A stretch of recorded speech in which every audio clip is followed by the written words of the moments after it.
Maintenant, nous allons aborder le thème d'une constitution de société. Vous avez plusieurs types de sociétés disponibles en Floride, mais toutes reviennent aux mêmes situations. Le premier document qui va être rédigé, c'est ce qu'on appellerait les articles, soit d'organisation, soit d'incorporation, suivant le type d'entité que vous allez créer.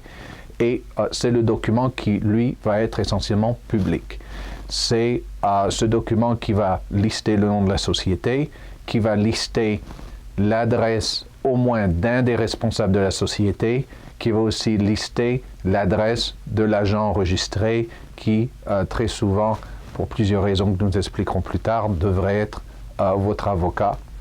Et c'est ce document qui va essentiellement servir le plus souvent pour vos fournisseurs, pour les banques, pour tout un tas d'activités, comme la preuve que votre société existe et est réellement enregistrée.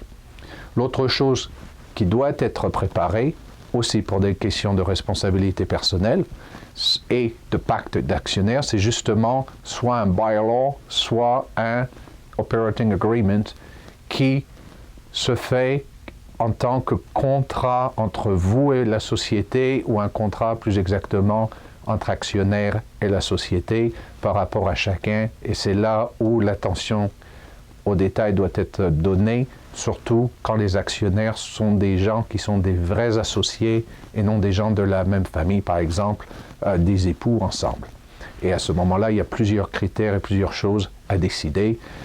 Les questions les plus évidentes sont qu'est-ce qui se passe s'il faut recapitaliser la société, qu'est-ce qu'il se passe en cas de faillite, qu'est-ce qui se passe si vous n'entendez pas avec votre partenaire, comment est-ce que vous pouvez racheter ses parts ou vendre les vôtres, à quel prix, pouvez-vous le forcer, oui, non, et si oui, comment. Donc ça, c'est un des points les plus importants à décider. L'autre chose aussi est l'émission de formes de certificats d'action qui se font et qui sont aussi généralement mis dans la pétition pour le visa d'investisseur. L'autre point aussi est le numéro fiscal pour enregistrer votre société fiscalement. C'est ça qui va vous permettre d'ouvrir un compte bancaire. C'est aussi ça qui va permettre de commencer à constituer une existence fiscale pour votre société.